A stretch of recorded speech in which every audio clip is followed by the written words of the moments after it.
Episode 12. Yeah, okay, sorry, I almost said 11 again. See? Dose, right? Oh, God, I don't know. Don't ask me. Yeah. Episode 12. Sweating. We did Would You Rather last week, and this week we were listening to a song and started, I was listening to a song in the car the other day. Yeah, what was it? And now I I'm can't so think curious. of it. It inspired this, though.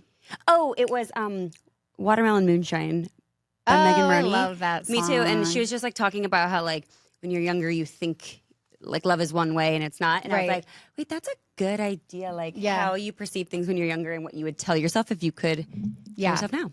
Things you would tell your younger self. Or advice you'd give yourself. Or advice you give yourself, yes. Kind of go hand in hand. And you guys sent us a few, which we'll read. And the few I saw were really good. One of them gave me the chills, actually. I love it. Yeah, Honestly, writing some of these, I was like, I know. yeah. Lauren came prepared. I did not. Yeah. But they're in here. I They're in should my head. note, though, as I was writing these, I was like, obviously, these are things I would tell my younger self. However, I do feel like when you're younger, you have to make mistakes and learn things yourself Totally. because you wouldn't be who you are today if you didn't learn things on your own. So Totally. And 10 years from now, I'll have different things written down. well, yeah, it'll be completely different, which is kind of crazy. It is. Okay, I will start with this. My first two kind of go hand in hand, and it is to stay in your own lane and do not compare because comparison is the thief of joy. Agreed. I feel like this one is so hard, but, and I mean, social media makes this one so hard. It really does. Social media steals a lot of joy, I think. Yeah, like and you gotta filter and set boundaries on social media, and I feel like that's something I would tell my younger Yeah. self for sure. Because it's so hard to not compare when it's shoved in your face every day. Right. But I mean, the more you compare, the more miserable you become. And so stay in your lane sounded harsh, but like do what you're doing. Right. You should do what you're doing, what you enjoy doing, what you enjoy wearing. Like, Right. And just because like another girl or mom you see on Instagram is doing something parenting wise or workout wise or food wise or whatever, that doesn't mean that you need to be doing that if Honestly, it's not for you. conducive to you and your lifestyle. 100%. Yeah. I had to actually unfollow a lot of like, they were very helpful, but like parenting, momming Instagrams because I felt like it was making me just dive off the deep end. Because sometimes, like, if you consume too much of that, you get stuck in this trap where you start to feel like you're doing everything wrong. Yes. And, like, you kind of lose your, like, intuition and your gut feeling because every kid and every household is so different. And nobody knows them better than their mom. Yeah. Like, you're going to do what's best for your kid. It's going to be your intuition. It's going to be your mama bear. Right. So you don't need someone on the internet to tell you. Unless you're looking for advice, fine. But, like, when it's in your face 24/7, it gets under your skin. I remember, like, reading a couple of books before I had my first son. And now that's another thing I would tell myself not to do. Yeah. While I think they can be helpful, like if my sister just had a baby and I remember her asking like, what books should I read? And I was like, don't read the books. Like those books are written by someone who is not you, who doesn't live your life and doesn't have your child. So because I think sometimes like I got like obsessive about like schedule because I read this book app with my firstborn. Oh yeah. And it was disgusting literally if I forgot drove me insane. Yes. I swear that was part of my postpartum depression and anxiety because I was trying to control every down to the second. minute. Yes. And it's like, it's ridiculous. It's stupid. Yes. They're going to be fine. Yes, I agree. Okay. Next one is there will be people throughout your life who will build you up, be on your team, and support you. And then there's going to be people who thrive off of draining you. Yeah. And it's not like people may do it on purpose or this or that, but like recognizing the people that are going to be there, build you up and support you, and the people that are just going to suck the life from you. Yeah. It's like surrounding yourself with people who bring out like the best in you and the best energy in you. Right. Versus the people who suck it and make you feel like insecure. Like identify those moments. And if there are people around you or even social media accounts or whatever you're consuming, whoever you're surrounding yourself with, like make sure that you're setting those boundaries too. Because there's nothing worse. Right.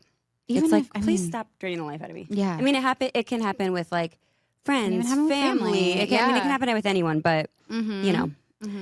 Okay, another one that is sometimes hard to live by and it's really hard to do. However, I try to find myself doing it, but is try not to take everything so personal because everyone has their own perspective. There's everybody's perspective on a situation is different.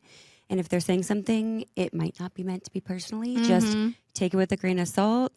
But that also goes along with, I have had to learn this, being able to take criticism in a learning way. Right. It's not always like saying you're the worst person ever or you're doing everything wrong. It's like, it's just like, hey, I could learn to do this better. I could learn to that better. And it's not an attack. It's nothing personal. It's just taking it and learning and moving forward with it. Yeah. I mean, obviously, don't get me wrong. Someone's being like bluntly, totally, you know, mean. An it's asshole, like, that's personal. That's when you remove that person from your... So I think, again, you know, but I'm not just like, you know, say you're talking to a friend and they're like, hey, but, you know, I don't know. So everything doesn't need to be taken so personal. And on that, too, you just reminded me another thing that I feel like I would tell my younger self is like, just to be open to having like constructive disagreements with people to understand why they might think different than you. Because I feel like, you know, when you're raised, it's like you're raised based on, you know, certain beliefs or whatever. Totally. And it's like once you just open your mind to like, maybe there's a different perspective that I could maybe like relate to a little bit and then open my mind up to that.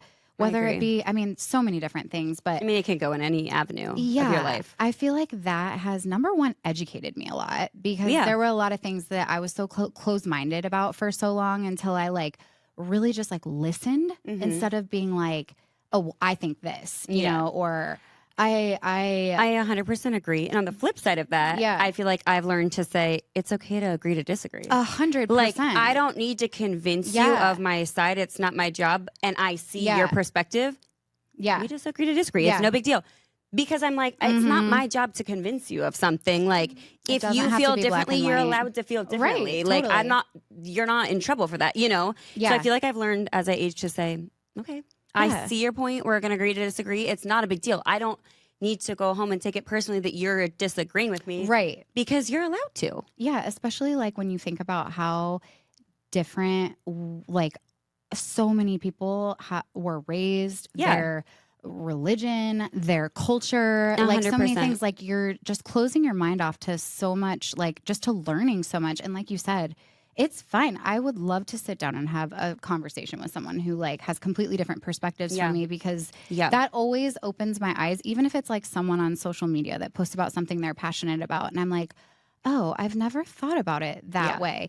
If it's delivered in a respectful, constructive way, I'm open to it. 100%. That was going to be my next comment is obviously when you agree to disagree, it has to be both sides just getting out their point in a civil manner. Right. Not if someone's like pushing something down your throat. It's like, okay, back up. And this also applies to marriage. Yeah. Because that's another thing. Oh, yeah. Like, I've said that to Hunter many times. Like, okay, we're going to agree to disagree. Right. And I'm okay with that. Right. Yeah. As long as it's not something obviously life or death. But I mean, it applies to marriage, politics, friendship, work, like. Totally. You know. Yeah. So I think that's a really big one. Yeah. And you grow a lot when you just start to listen more. Yeah, I agree. Yeah. I agree. At least I have. No, I think that's so true. Yeah. Okay, the next one took me a long time to do, and I still struggle with it sometimes. Yeah, a lot of these I feel like are things that are like a constant work in progress. It's like I'm telling yourself, but I'm also telling myself right now too. Yeah. I agree. Is that if you carry yourself with confidence, you'll be much happier. Yes. Sometimes it's that fake it till you make it, but if you carry yourself with confidence, you will just be so much happier because you won't be questioning your every little thing. Yeah. Now, obviously, again, like I was saying, this is where I'm saying work in progress. There's days where I'm like, I absolutely hate my outfit. I hate my hair. I hate what I look like. I'm not confident. Yep. Okay, that's going to happen.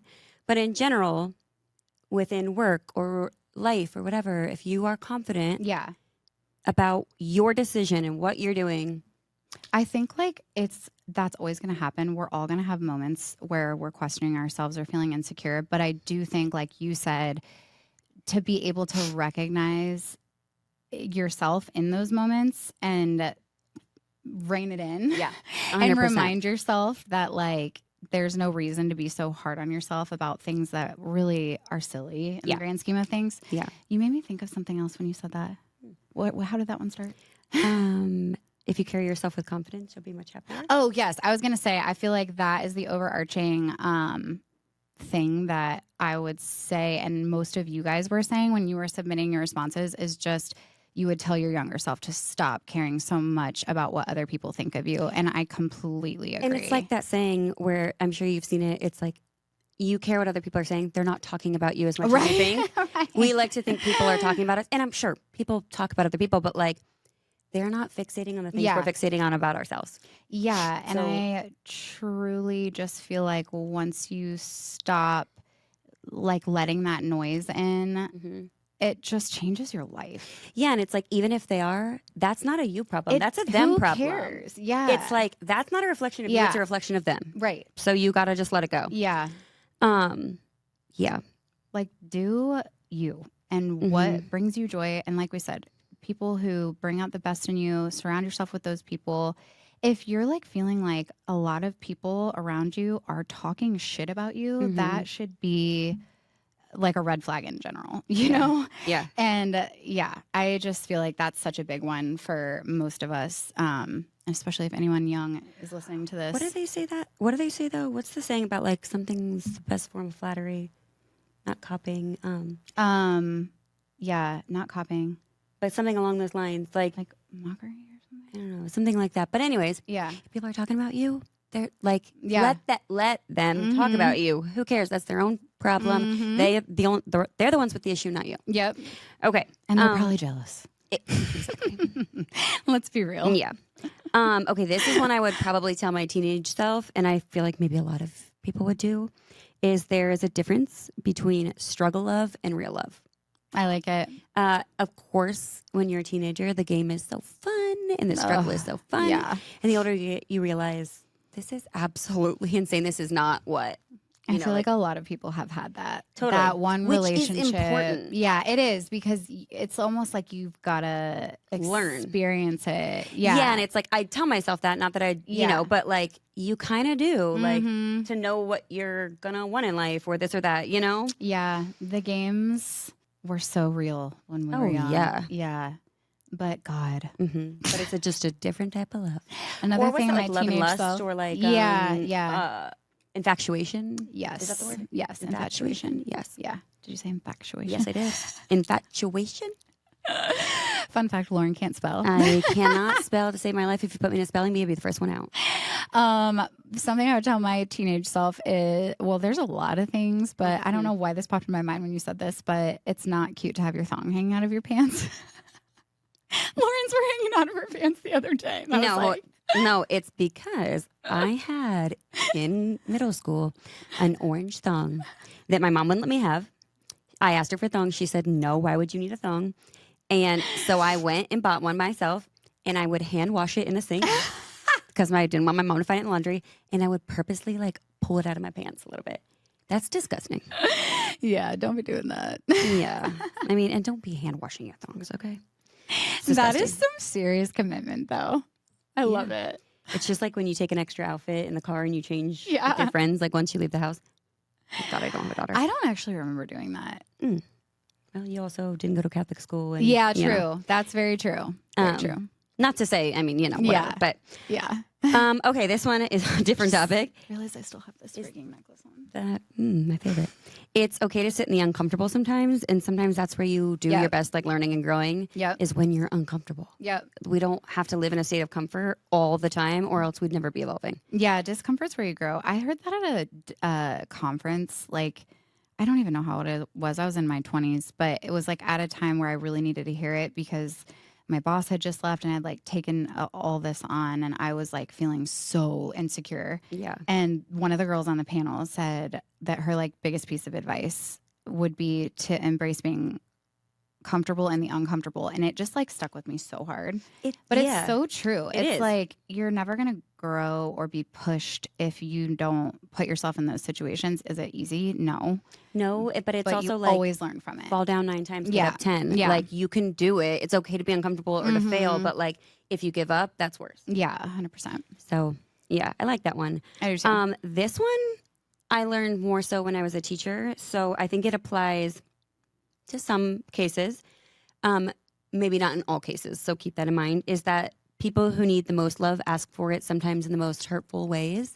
True. Or ask for it in the strangest ways. True. Like with kids, sometimes it's like when they act out, it's like they're just asking for some love. Yeah. Now, obviously, I'm not saying like your friend's being a big old bitch and, you know, you have to put up with it. But at the same time, sometimes stepping back thinking, okay, wait, this is somebody just crying out for some love. Yeah.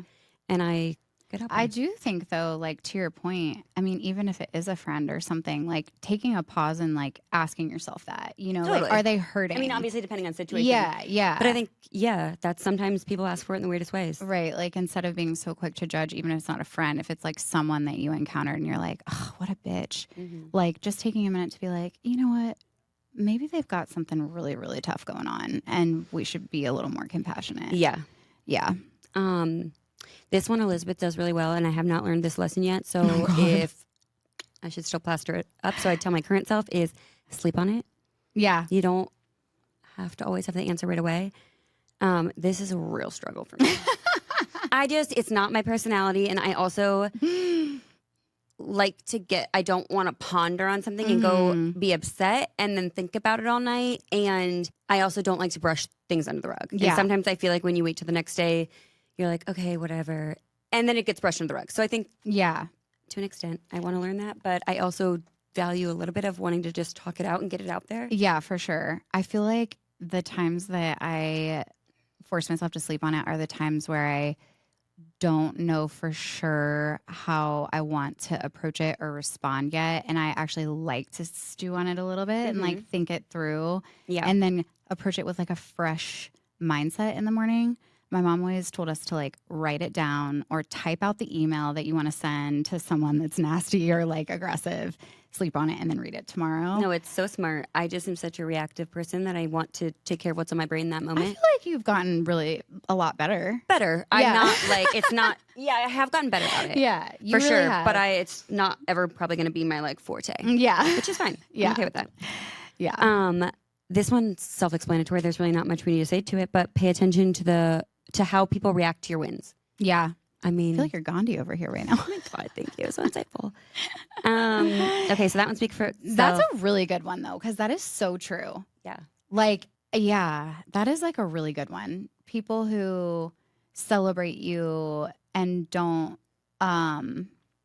like, what am I trying to say? Like people who are going to be on your side. Successes versus make you feel bad about them. Like that. There isn't the jealousy. It's like a true friend who's like, I'm happy for you. Right. You did amazing. Yes. That's great. Not like, look what she's doing. Yeah. And also I would say to my younger self, like, make sure you do that. Like, for your friends, celebrate and other your family. people. Yeah. Like, celebrate other people and don't always make it about yourself. Yeah, because it's like, I heard this somewhere and I'm going to butcher it, but it was something about if you're thinking something great about someone, tell them. Yeah, because I love that. As yourself, you'd love to hear it. I love that. We all love to hear it. If you're thinking it and it's something nice, say it. Yeah. That's a good one. This is my teenage self would probably say, your mom's been through it before. She's coming from a place of protection, not trying to ruin your life. Yeah. And unless it was the time she grounded me from going to camp and I told her she ruined my life forever. I haven't forgot about it yet, though. She's still holding on to that one. I'm still pissed about it. I told my mom that. She knows that I'm still pissed about it. However, now as an adult, sometimes I'm like, yeah, I got that. I see why she was doing that. Especially now that we are parents, like everything seems to make a little more sense. And going along with that, like obviously when you are younger, you first of all think your mom's never been through it, and you're like, what does she know? Right. And now I'm like, well, she does. Yeah. She went through life. She's just a phase She's a lot more ahead. wise than I am. She's learned all that, whatever. So I would also tell myself to put sunscreen on my face, and I still need to do that more and start like good skincare earlier because that shit's expensive now. I know. It's a full-time job. The Botox and Sculptra and all the things. I haven't done the Sculptra yet, but somebody wrote in and said start Sculptra and Botox early. That's funny. Preventative. I agree. Okay, this one I just love because I am so about this, but take the girls trip.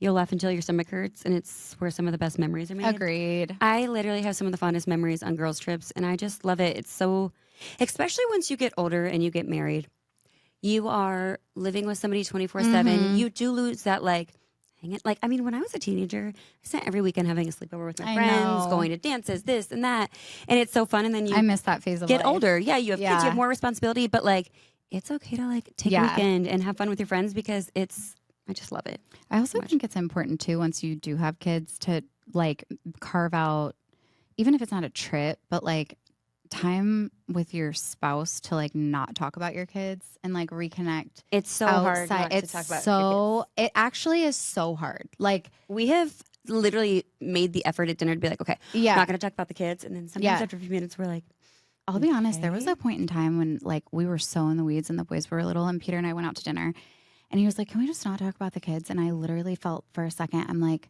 I don't know what else to talk about. But that's what I mean. Like we were so disconnected. Like, whoa, what are we going to talk about? And then, once you start talking, but at first you're like, I don't think I realized how much I talk about my kids. Yeah. And that moment, I'll like never forget that because I was like, oh my God, we need to spend more time together, you know? And like have hobbies like outside of just parenting our kids because like, man, the weeds of parenting can do that to you for sure. Can suck your soul. Yes. Talking about soul, and our spouses, this goes along with it. You can have a soulmate that's your spouse, but you can also have friends that are soulmates. Yeah. There's different types of soulmates. Yeah. Like there's people you'll meet throughout your life that you're like, wow. Yeah. We were meant to connect. We were meant to be friends. We were meant to, and there's different types. Yeah. Someone actually wrote in something that made me think. She said, and it's kind of on that same, she said, you won't like everything about someone ever. So find someone you like enough about that you can overlook what you don't like because you can't change people. So true. Like, everything about that. Such an honest truth. That had like 3 parts to it and every single part is true. I know. That was the one that gave me chills because it is. And it's something I feel like relationships are so romanticized when you're young. Yeah. It's like. Not that you can't have an amazing relationship. You should, but you're not. I mean, I'm not perfect. No one's perfect. I don't like everything about myself. So I don't expect someone to like everything about me. And I know. Think that it's an unrealistic expectation to think that you are going to think someone is perfect 24/7. Totally. It's just about what you are going to like. Yeah. Not overlook or look past, obviously, but like, I mean, I don't know. No one's perfect. I think about like random dates I went on and like, I just like wrote people off because they like, had a weird smile. And now I look back and I'm like, what the hell? Like, I mean, some of them were like vain, but others I'm like, you get to a point where you realize like you're in this for the long haul. There's going to be things that you don't like about everybody, Never. Even friends and like, you don't have to be the exact same person as a friend. That's what I was just going to say. You're never going to be like, you can't carbon copy your brain. No, and sometimes having a friend with like differences is the best kind because it's like you learn from each other instead of like we are the same. Yeah. Yep. Okay, this is a big one. If a thought starts with what if, it's an intrusive thought and you need to let it be. Yeah. Because you could play the what if game forever and ever, but it will eat you alive. I have always loved that quote. What if I fail? And then it's like, oh, but what if I fly or what if I succeed? And I always love that one. The what ifs can be good if it's is something you're reaching for. Yeah. In that case, go for it. But if it's what if I get in a car accident with my kids right now? What if I... Yeah. Intrusive thought. Intrusive. That's I've what never, I mean. Honestly, like struggled with that a ton. But yeah, I feel like you do. I really struggle with that. Yeah. And especially having, little kids, I struggle with that all the time. But like, what if it's this? What if it's that? What if I don't take them to the doctor? What if I don't, Yeah. I really do struggle with that. And I know that a lot of moms do. Like, that's very, very relatable. My postpartum anxiety wasn't so much intrusive thoughts, but I know that that's like a really, really mine big was a one lot of common intrusive one. thoughts. Yeah. Mm-hmm. Yeah. Your intuition is rarely wrong, so trust it. Mm-hmm. If you have intuition for a reason, it's not usually that wrong. If your gut's telling you something, probably you should believe it. Very true. Very true. I mean, obviously there's outliers, but it's probably telling you something for a reason. You go into a situation, you are like, I don't feel right about this. It's probably not right. Yeah. Another one I just thought of. Man, I just lost it. It was a good one. Oh, it goes back to parenting and like relationships and stuff. But I wish I would have told my younger self that just because you're starting a family doesn't mean that like your fun life is over. Like, I feel like sometimes it feels really like you didn't die. You didn't die. And honestly, and it may feel in like the that for like a newborn little phase, bit. Yeah. you start to feel like, oh my God, like how this is so depressing. Like, this is my life now. I remember turning to Hunter one night and saying, are we going to die? This like is our life. Like, what? Yeah. But you have to make time for that. yourself and you get through it because honestly, it's a season. Yeah. If you're in one of those seasons, you're still a know. person. Yeah. Like you can't give up your entire life. We talk about this all the time and we are learning more and more of this every day, but the world is not going to stop if you have to say no. Yep. It will keep going and revolving and it's okay to say no and to take a pause or to be, I can't do this. Like, just say no. I struggle with that one a lot. Yeah. Because sometimes I'm like, I need to say yes more in certain circumstances, but I also need to say no. I don't have to people please everyone. I agree. Going along with that is I've learned this about myself because I have a very forward, outright personality. And I can self-admit that. I'm like self-aware enough to say that, but you're not going to be everyone's cup of tea and you never will be. Yeah. So you don't need to try to be. Like, I'm not for everyone because I will blurt out something. I'm outspoken. I wear my heart on my sleeve. And there's nothing wrong with you because of that. 100%. Like, that's what you have to like accept. There's absolutely nothing wrong with me. It's just how my personality is. But I'm not going to be everyone's cup of tea. Yeah. I'm okay with not that. like you specifically, but like, No, just embracing the fact that like, that's fine. You know, you don't need to mold yourself into this person that someone wants you to be. Like, right. And it can go the opposite way. Like someone who's super shy. It's like, that might not resonate with someone, but like that's you. You're not whatever. You know. So I mean, I'm self-aware that I'm not everyone's cup of tea, and don't drink it if you don't like it. Yeah, it goes back to like surrounding yourself with the right people. You know, like yeah. And you'll find those people if you haven't yet. That's something I would tell my younger self. Yeah. Okay, this one. You got quite the list. It's gonna be a little bit. No, I was gonna stop after this. Maybe. Because this one may feel like a little, people might feel differently about what I'm going to say. That you don't always have to hand out benefit of the doubts like candy because it's not so sweet when you're actually right. Now, obviously, I like to give people, in most cases, benefit of the doubt. Maybe they meant this or that. But it comes back to your intuition. If you are like, I kind of just have this feeling, I feel like I don't want to give this person the benefit of the doubt right now because I know that like this isn't feeling right. It's okay. Yeah, that's fair. I mean, obviously, I feel like in a lot of cases, the benefit of the doubt is important because again, people have two sides. But in every case, you don't have to do it. Yeah. Like it's okay to say, I think my gut is right here, and I don't need to do that. Trusting your intuition. Right. Yeah. So yeah. Yeah. But those were all really good. Thank you. I feel like I skipped a few, but I feel like those are like biggies. Yeah. Were there any we were missing that people said? Yeah, there were a couple more. Read a few of those? Most of them, honestly, were stop caring what other people think. Yeah. I feel like will be a lesson we're all going to learn until we're dead. Someone said, don't be afraid of couples counseling. And again, I think it comes back to people judging you, but like it can be a really amazing thing. Yeah. When you're living and parenting with someone for decades, like it's okay to ask for help and it can be amazing. I think that comes back to like therapy and couples therapy in general. Sometimes it's that thought process of, and I mean, I'm guilty of this. So I'm saying this because I do this sometimes where I'll be like, okay, I'm not just going to create a problem and fixate on this because if it's not like, sometimes I'm like, if it's not a big deal right now, why am I going to dig into it? But sometimes that's the wrong outlook. Yeah. And I think that's a hard part. Yeah. You know, Peter and I did, couples therapy for a while a few years ago, and it like really helped us just learn how to communicate better with each other because we are different communicators in a lot of ways. Yeah. And it just helped us kind of like identify those moments with like somebody else, and truly it has made the world of difference. And there are times where we're like, remember we've learned. Yeah. Which is good. It's good because I also think that having like a neutral person is nice because you can't just insist that you're right about everything. True. And there's nothing wrong with going to therapy. I mean, it's like carved out time to work on yourself. So I did like that one that someone said. And not worrying about people judging you. Like just because you're going to therapy doesn't mean you're getting a divorce or something. And also, like, it's no one else's business. It's no one else's business. And also no one needs to know. Right. let's see. Therapy and meds are so worth it. So get over it and try them if you're struggling. And we've talked about this a lot. Yeah, we've done a whole episode on that, but we both we're behind that. Preach that for sure. Yep. Let's see. What else do we have here? Listen to your intuition. Follow your gut. Don't do things just to please people. Yep. Travel while you can. I like that one. Definitely a good one.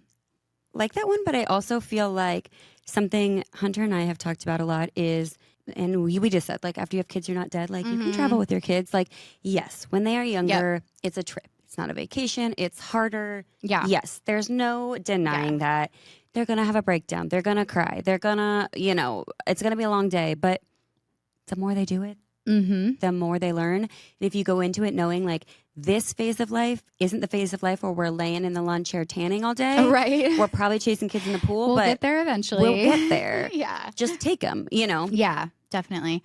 I remember being I had my oldest when I was 23, and I was like really, really just feeling like, again, I'm missing out on my 20s. Like, I can't travel. I can't go out and party with my friends all the time and stuff. But like now, 12 years later, I am like excited about traveling and doing a lot of those things in a few years. Like it's different. And once you're like set in your career and you like have like more time off, more money, more, like sometimes it's better. And honestly, I have felt personally, and this everyone might not agree, but I like my 30s better than my 20s. I completely agree. And everyone also says that your 40s are your best years, so that makes me excited. Although it's scary. But I mean, our older boys it's on funny. A trip. Yeah, I know. When you're younger, you think like 30 so old or 40 so old, and it's not. It's I know, God. It's stupid. So here we were last week saying 80's not that old. I know, but honestly, like the older you get, the more you're like, that's really not. I know. Yeah, and also on that note of like travel and stuff, Peter and I took our older two last spring, I think that was, on a trip, just us without William, who was like 2.5 at the time. And it made me so excited because it really did start to feel like a vacation. Like I feel like we're going to get there. You know, like the trips and everything feel so hard in this season of life when our kids are so young. But every milestone, like my kids aren't napping anymore. And I'm like, all right, we don't have to worry about the nap on vacation. No one has to sit in the room for 2 hours. Like each little milestone makes it easier and easier to go on vacation. Yeah, but then I talk to people with older kids and they're like, oh yeah, it's nice because it's a little more relaxing, but then you have to deal with your older kids being bored the whole time you're on vacation. Right. So it's always something. That's so true. It's always always something. Embrace it and go with it. Yeah. I mean, don't get me wrong. There's days we've taken vacations and I'm looking at Hunter and I'm like, okay, time to go home. We're done here. But Lauren's notorious for that. I am notorious for really only flying Southwest because you can change your flight for free. She changes that shit like 6 times per trip. I love it. I live for it. We went to Florida. Spring break. Yeah, spring break. My husband and I, the last day it was going to rain. I'm like, that's it. We're changing the flight. We're going to go home. I'm not going to sit here in the rain. I'm going home. I have no problem doing it. We've been places where I'm like, let's change it. Let's go home. Or let's extend it because we can. And I like the flexibility of being able to say if I'm over it, sayonara. Yeah. And especially with kids, I like the ease of being like, because this is the thing. Again, it depends on where you're going, but sometimes you hit a limit where you're like, that was enough days with this age, and I think that let's not push it.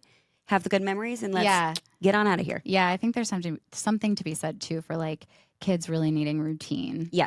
And sometimes you hit a day where you're like, all right, we're all struggling. Yeah. At the end of the vacation, I'm like, let's all go home. Yeah. We all need to go home, including myself.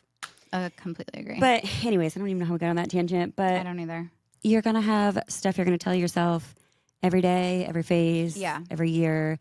And also things you tell yourself are going to be things that are a work in progress, a learn in progress. Agreed. And it's okay. Oh, also, everybody, do not forget to use code unbutton10. Use it and abuse it, girls. Yeah, I know. Well, you can only use it once, but okay, well, use it and abuse it while you can. But not very many of you have used it, considering how many people have listened to our podcast episodes. So you better be using that. That one's up for grabs for a lot of you. But that's on you. Yeah.